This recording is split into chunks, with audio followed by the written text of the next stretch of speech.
Bonsoir à tous, bienvenue dans votre émission La Réunion Léla. On va vivre un moment de nostalgie, on va partager ça avec Koulsoum Le Libou et Expédite Laop, Cerno, c'est dans Cosmo Réunionnais.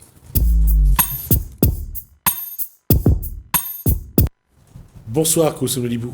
Bonsoir Jesmi. Bonsoir Expédite Bonsoir Laop, à tous. Cerno. Oui, bonsoir. Alors, quand je dis qu'on va vivre un moment de nostalgie, je vais juste vous montrer pourquoi. On a l'impression que c'est un des crooners des années 50 des États-Unis, Oui. et toujours, ça fait toujours plaisir. Koulsoum, Très belle image.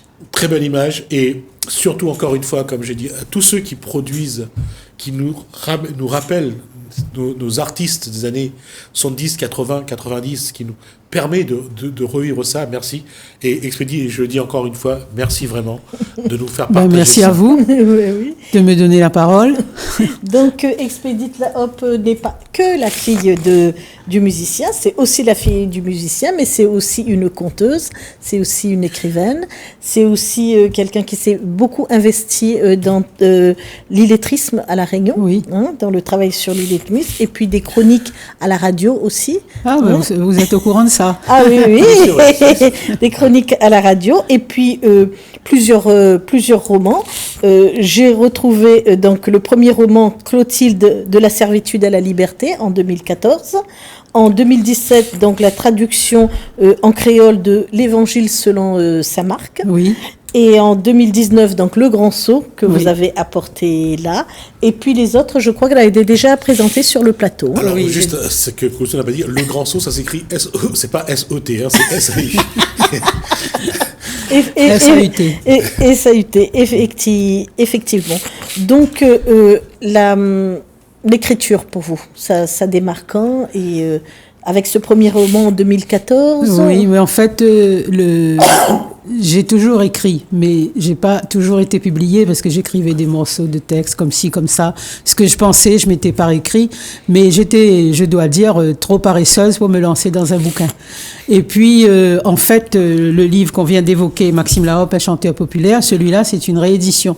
C'est au niveau publication, c'est le premier que j'ai écrit.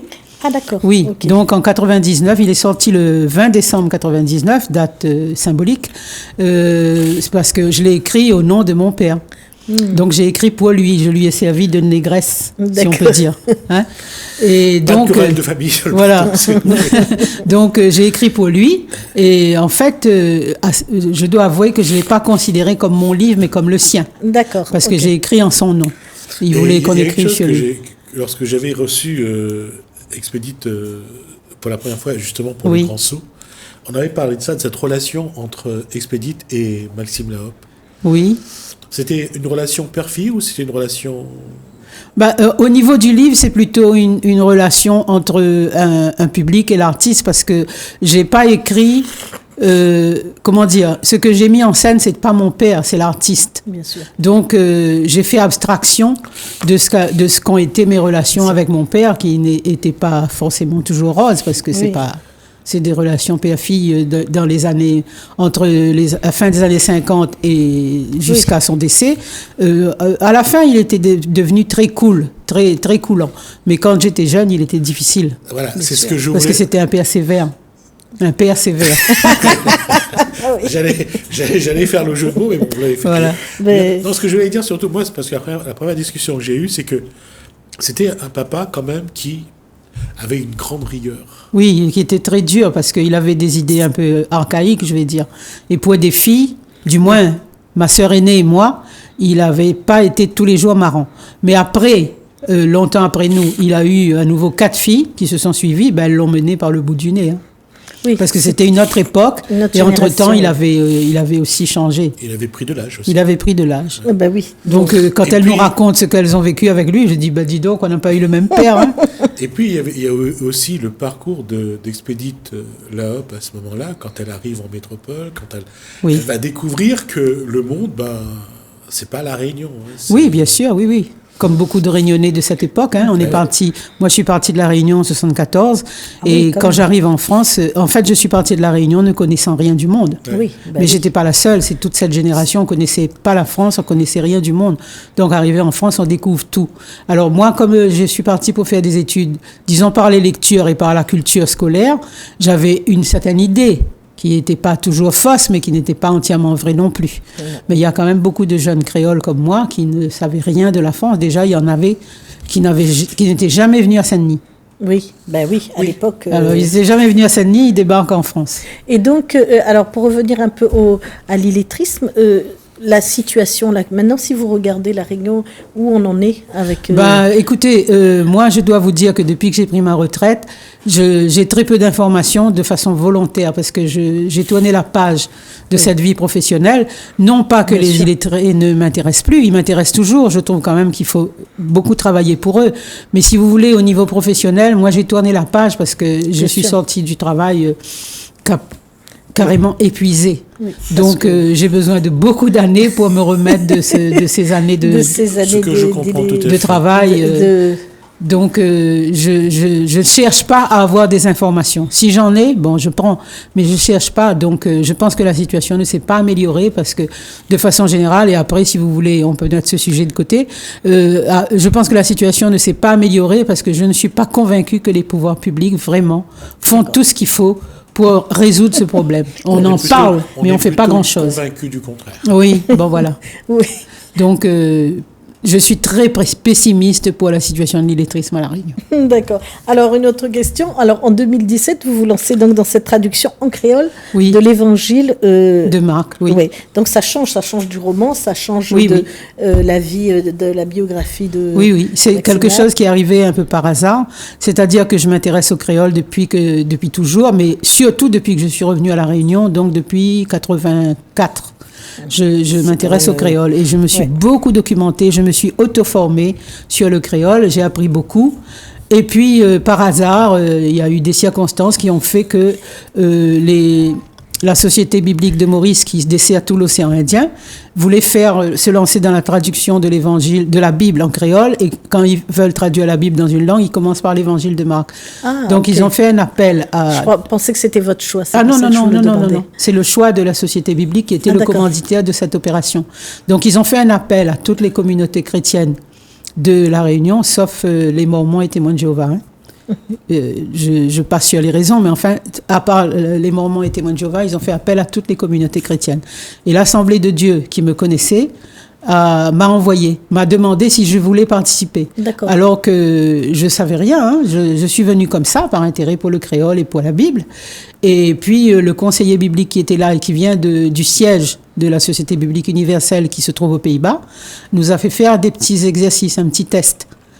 Et il se trouve que c'est moi qui ai gagné. Parce que moi, j'ai rien trouvé dessus, c'est pour ça que je vous en fait, c'est un peu confidentiel, mais c'est dommage parce que c'est un travail formidable qui était fait par une équipe de toute façon. Hein. J'étais pas du tout toute seule.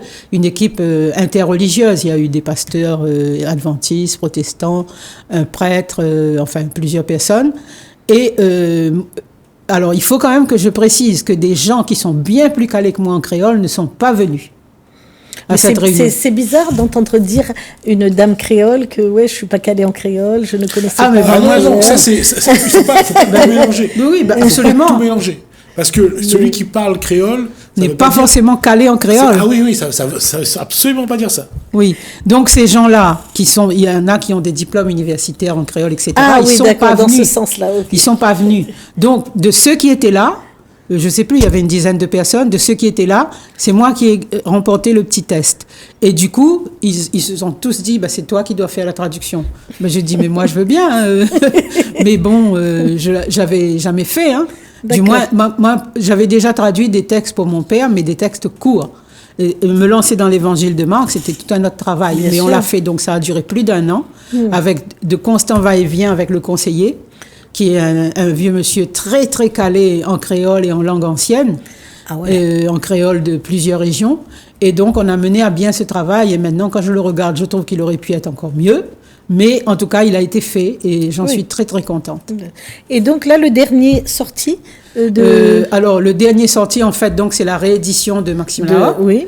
qui est fait par les éditions Orphy, une très belle édition. J'aime beaucoup la facture de ce nouveau livre, qui n'est pas vraiment nouveau, en fait. Il a été réédité, donc 11 ans après la première sortie. Parce que moi, je le connaissais en album, comme on a un album en grand, là. Ah non, c'est pas ça. C'est pas celui-là. Non, c'est pas possible. C'est autre chose, alors. Non, c'est autre chose. Okay. C'est un livre qui est de tonalité générale bleue, qui a été fait par... comment s'appelle l'édition déjà ? Ça m'échappe là. Non, bon, c'est pas grave. Voilà. Je retrouve. Donc là, c'est Orphy qui l'a refait et j'aime beaucoup cette façon de faire. Ouais. On a remis les photos et la différence, c'est que dans le premier livre, il y avait un cahier photo au milieu qui, à la longue, se cassait. Mais Orphy a réparti les photos sur l'ensemble du livre. C'est mieux comme ça. Oui. Donc c'est ça le dernier. En réédition, mais le vrai dernier que j'ai vraiment écrit, c'est Le Grand Saut. C'est Le Grand Saut. Qui raconte donc notre départ pour la France avec des aspects, des anecdotes que j'espère assez humoristiques.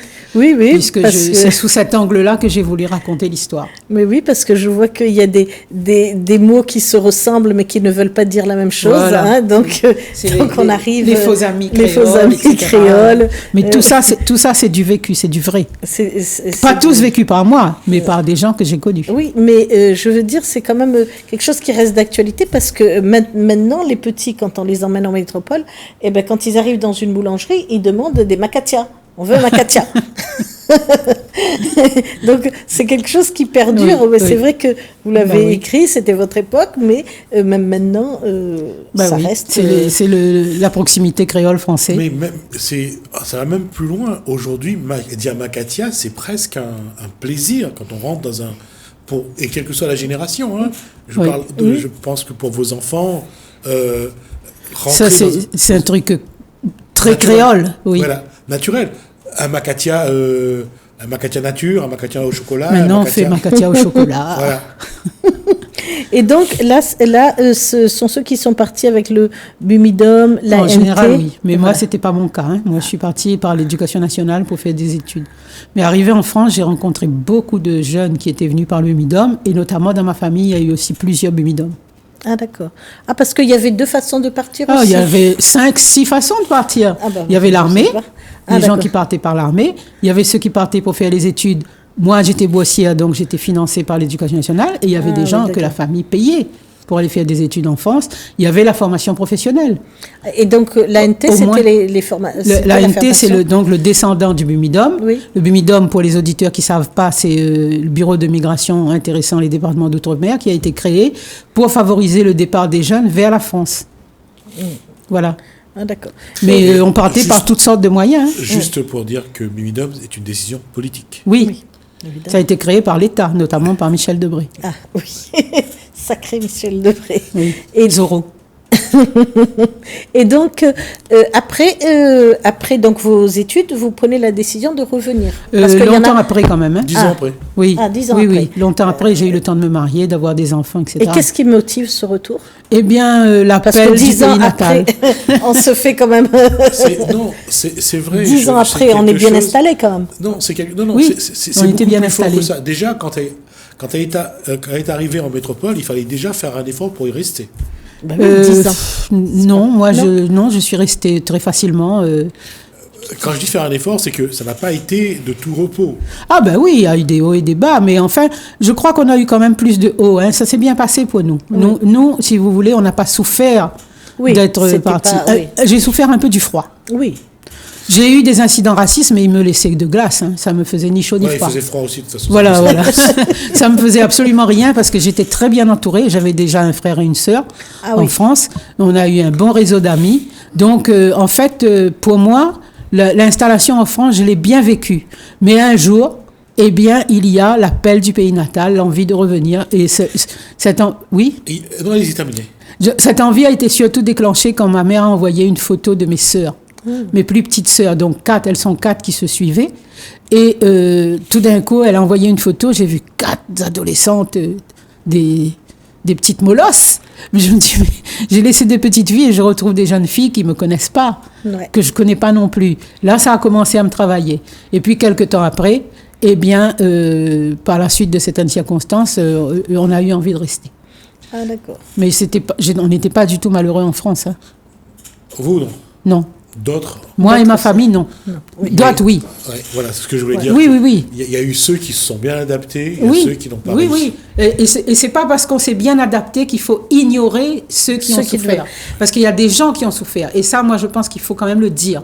Et pas se dire, j'ai déjà rencontré des gens qui ont dit, moi, je comprends pas, moi, c'était bien. Ben oui, c'était bien pour soi. Ouais. Pour soi, Mais il y a oui. des gens qui ont souffert. Parce que dans le titre Le Grand Saut, on a l'impression que on a l'impression que c'est quand on regarde comme ça, on se dit oh là, c'est beaucoup de souffrance. Et quand Non. on lit le livre, on se dit ben non, c'est beaucoup de gaieté quand même Oui, qu'il y a non, mais derrière. c'est-à-dire le grand saut parce qu'on a sauté la mer. Mais on a sauté la mer, mais pour nous, honnêtement, je le dis et je le répète, et pour beaucoup de gens que j'ai connus, ça s'est bien passé. Mais il y a beaucoup de gens que j'ai connus pour qui ça s'est mal passé. Donc, tout dépend comment on est parti, Bien sûr, qu'est-ce qu'on a bien trouvé, comment on a vécu là-bas. Moi, j'ai connu des gens qui m'ont dit, c'était métro boulot dodo, je faisais mon TSC, je rentrais chez moi. Mais moi, j'ai pas vécu comme ça. Ah ben non. Et donc, je veux dire, les cas sont différents. Ça dépend Et des caractères Voilà, aussi. des caractères et puis de ce qu'on a trouvé. Je veux dire, pour quelqu'un qui... Moi, j'ai pas travaillé à l'usine. Oui. Donc, j'étais dans un milieu d'étudiants. J'avais un frère, une sœur. J'avais des amis. Donc, ça s'est bien passé, mais j'ai connu des gens qui ont été très, très malheureux. Ouais, ben. Donc, Il nous reste pas beaucoup de temps. Voilà. On va parler du dernier, alors de le l'autre dernier livre qui, en que fait, vous avez amené. le premier, et le premier que Oui, j'ai écrit bah oui, sous mon nom, Clotilde. en tant que moi-même. C'est un livre qui parle de mon arrière-grand-mère. De la servitude. Voilà, qui était donc la grand-mère de Maxime Lahope et qui était une esclave. D'accord. Ça remonte à quelle époque? Le livre, Non, non, non, l'histoire. Clotilde. Alors, l'histoire commence en 1847 D'accord. et jusqu'à la naissance de Maxime Lahope. Ah Et oui. paradoxalement, donc, elle est née esclave. Elle est née esclave, elle a Un été an avant libérée. l'abolition. Voilà, elle a été libérée en 1848 et elle raconte l'abolition qu'elle a vécue en live. Ah oui. Donc, et après, comment se passe l'époque où elle est affranchie, etc. Et en 1922, elle est déjà très, très âgée. Elle travaille plus parce qu'elle est devenue matrone, c'est-à-dire sage-femme. Elle travaille plus, mais elle met au monde son petit-fils, qui est Maxime Lahope, le premier Lahope né libre. Ah. Voilà. Et donc, comme c'est une histoire dont mon père nous a saoulés pendant toute notre enfance. Merci Maxime. Merci. Oui, oui, non, mais franchement, c'est un personnage qui me hantait jusqu'au jour où je me suis dit, c'est une histoire qui mérite d'être racontée. Et donc, j'ai comblé les blancs parce que je me suis quand même beaucoup documentée par les livres historiques, mais il y avait des choses qu'on ne savait pas. Et j'ai construit ce bouquin qui compte énormément pour moi. Et elle était dans quelle commune Aux Plates. Ah. Dans les Hauts-de-Saint-Leu. Dans les Maxime Lahope est né aux Plates, ce que beaucoup de gens ne savent pas. Oui, mais parce oui, qu'il est d'accord. tellement attaché à Saint-Denis. Mais en fait, il est né aux Plates et il est venu habiter Saint-Denis assez jeune avec sa maman. Je vais vous embêter. Vous vous sentez un petit peu avoir un devoir vis-à-vis de cette aïeule? Je ne sais pas si c'est un devoir, mais en tout cas, j'ai l'impression que je l'ai porté en moi. Voilà. Et j'y suis très attachée. Parce que à cause d'elle, on sait d'où on vient. Elle avait un nom. Quand elle était parmi les 62 000 affranchis, mais elle est identifiée. Parce que quand on dit 62 000 affranchis en 1848, c'est une masse. Oui. Mais elle, c'est Terrible, une personne qu'on a connue, qui a pu en parler, qui n'a pas pu tout dire, parce que le Maxime Lahope, donc, qui a connu sa grand-mère, il l'a connu, il était petit. Oui, la Et transmission s'est faite. Voilà, mais la transmission s'est faite, et franchement, je suis attachée à ce personnage. Pour moi, c'est le livre qui compte le plus. Et c'est le point de départ de votre filiation, apparemment, aussi. Oui, oui. Alors, pour finir, autre chose en préparation? Oui, Parce que là, il faut que... mais je ne dirai pas tout. Donc, vous nous reviendrez. Voilà, j'ai deux choses en préparation. Un recueil de contes, qui est déjà chez l'éditeur, mais qu'elle n'a pas encore lu, donc elle n'a pas encore approuvé. Les contes de Maxime Lahope, et j'ai fait bilingue. Oh. Donc, je suis sur les conseils de Céline Huette, qui est une Ah écrivaine oui, que je respecte Céline, beaucoup. Magnifique. oui. Tout Ouais. à fait. Donc, elle me dit, je te conseille de faire bilingue. D'ailleurs, c'est elle qui a corrigé et qui a préfacé. Et D'ailleurs, j'espère que ça va- Artemis a Oui, eu le prix le prix flamboyant. Ouais. J'espère que ça va sortir cette année. Et l'autre, c'est un roman, mais je ne dévoile pas pour l'instant. Je l'ai presque fini. J'ai juste une dernière question. Être la fille de Maxime Lahope aujourd'hui, ça n'a plus la même, j'allais dire, Consonance. Non. pas consonance, la même, j'allais dire, la même force qu'avant, ou alors on a changé de En fait, posture. pendant longtemps, J'étais la fille de Maxime Larobe. Quand j'étais très jeune, c'était un poids. Et puis, je l'ai assumé. Mais maintenant, vous savez ce que je suis ? Je suis la tante de Cyprien Zeni. Sans rigoler, hein. Maintenant, les gens qui nous rencontrent, ils me disent « Ah, mais vous êtes la tante de Cyprien » et je suis tout aussi fière. Comme quoi, ce n'est pas facile d'exister. Oui, merci, voilà. Expédie. Merci à vous, merci aux téléspectateurs. Cerno, pour ce moment-là. On espère en tout cas vous revoir sur ce plateau. Ça serait avec plaisir. Et en tout cas de partager ça. Merci également à Gossou Melibou. Merci à vous de nous. Non, je suis encore dire des bêtises. On a encore une partie juste après. On va marquer une pause. On se retrouve juste après.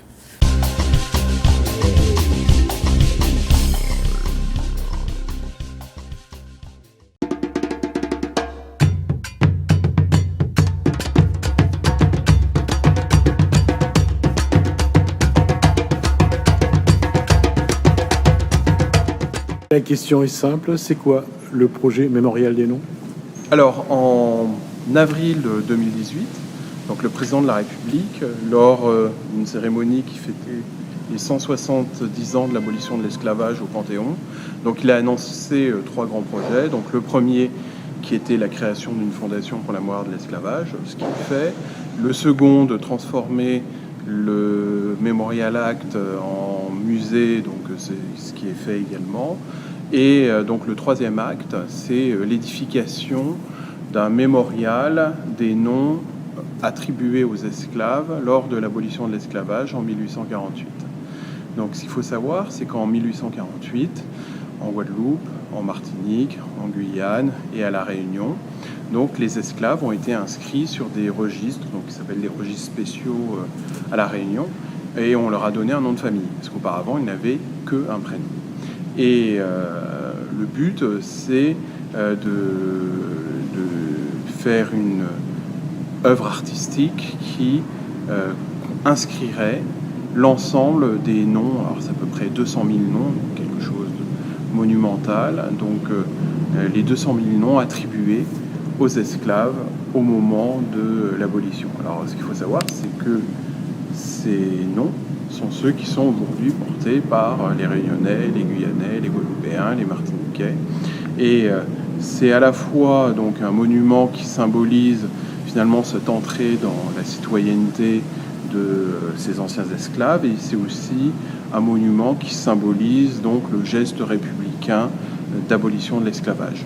Abolition de l'esclavage qui s'est accompagnée immédiatement de la citoyenneté, ce qui n'a pas été le cas par exemple aux États-Unis, où on a vu se développer la ségrégation. Il a fallu plus d'un siècle de lutte aux Noirs américains pour accéder à la pleine citoyenneté.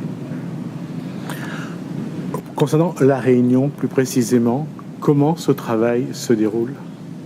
Alors, le travail a été réalisé par notamment Sudel Fuma, qui avait établi une liste. Il a été établi aussi par des généalogistes, un anthropologue, donc je pense Gilles Gérard,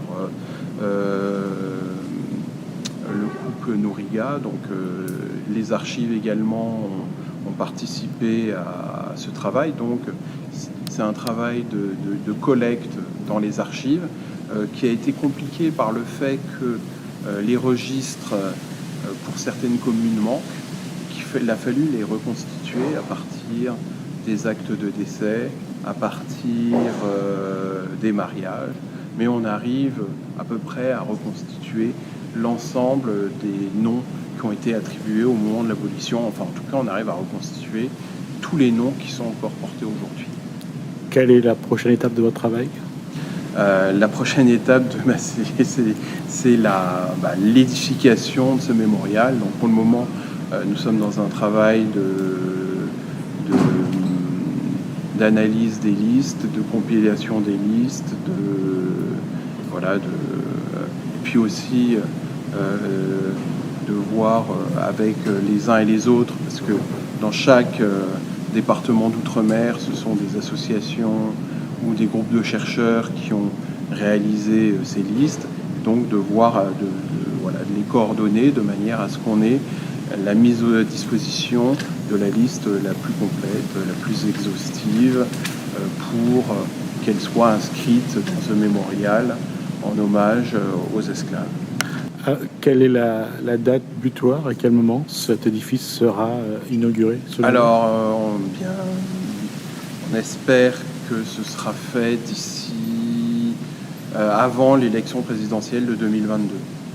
À La Réunion, il y a déjà un lieu Alors, ce sera au Jardin des Tuileries. Après, effectivement, il pourrait être très intéressant que La Réunion ou des communes de La Réunion le fassent. Ce qu'il faut savoir, c'est qu'il y a déjà une réalisation, par exemple aux Abîmes, qui est une commune de Guadeloupe, où tous les noms d'esclaves ont été inscrits sur une immense stèle. Il y a un projet en Martinique, à Saint-Pierre, donc au niveau de la cathédrale. On sait qu'il y a d'autres communes qui sont vraiment très intéressées par cette inscription des noms qui permet, en partant d'un nom porté par un esclave, je peux prendre mon exemple, Régent, on parvient finalement à faire l'histoire d'une famille et puis à retracer finalement l'histoire plus générale de l'esclavage.